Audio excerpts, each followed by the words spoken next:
Ted, I wanted to bring you on today and talk about estate sales because it can be very difficult navigating the estate sale process at times for relatives of family members who have passed away, or anybody literally involved on any end of it, depending on the preparation involved in getting, somebody's estate ready. So Ted, what are some basics that somebody should know about estate sales? Probably the biggest thing I think that you need to be aware of, or that I know you're aware of, but the audience needs to be aware of, is that when you've got your, let's say, interview to take a listing, or when you're the buyer's side of things, and that there's somebody who was on title that passed away, there have to be some questions that are asked. It's mainly, I'd say, probably more relevant on a listing side of things, because you need to know whether or not that transaction is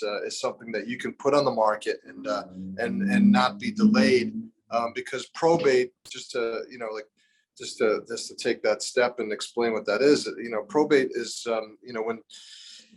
when somebody, the only person, let's say, that's on title, or if it was a tenant in common situation where people, two people owned it without survivorship language, in the deed, then they have to go through the probate process, which is court. Have to file a probate action, whether there's a will or there isn't a will.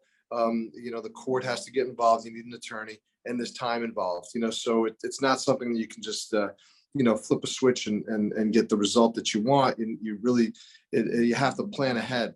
So, if somebody in your chain of title has passed away, I think it makes a lot of sense to let the listing agent know right off the bat, and then have the agent speak with the attorney that they typically use, and look at that, the deed where title was vested, to see how the title was taken and what the next step should be. So lots of times, like a married couple, or if title is vested in joint tenants with rights to survivorship, then there isn't much in the way of an estate concern that needs to be addressed. I mean, there might be an inheritance tax release, which is a step that needs to be taken when somebody passes that's on title as a joint tenant, or a tenant a tenant by the entirety, just to eliminate that interest of the deceased, from the title. When you have a situation where one person was on title, or you have a tenant in common situation,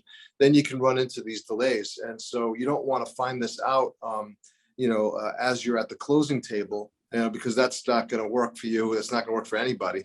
In Rhode Island, sellers are required by law to fill out a seller disclosure form, which is a 6-page form and discloses everything and anything that the sellers know about it, except for, and correct me if I'm wrong, Ted, except for in estate sales. There is no requirement for estate sales for anybody at all to fill out a seller's disclosure form. Is that correct? That's right.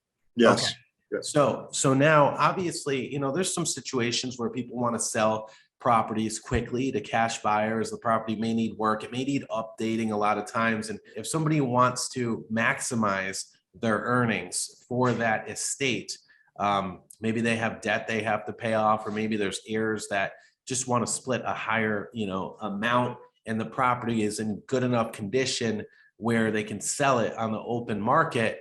I always suggest that they do a full-blown pre-list home inspection, go through the disclosures and disclose everything there, and then sell that property as is, unless there's something major like mold, or who knows, a radon or something else that might, really scare away certain buyers. Maybe we take care of that. Maybe the estate takes care of that, and then we can sell it at a premium. So there's so many different ways to chop this.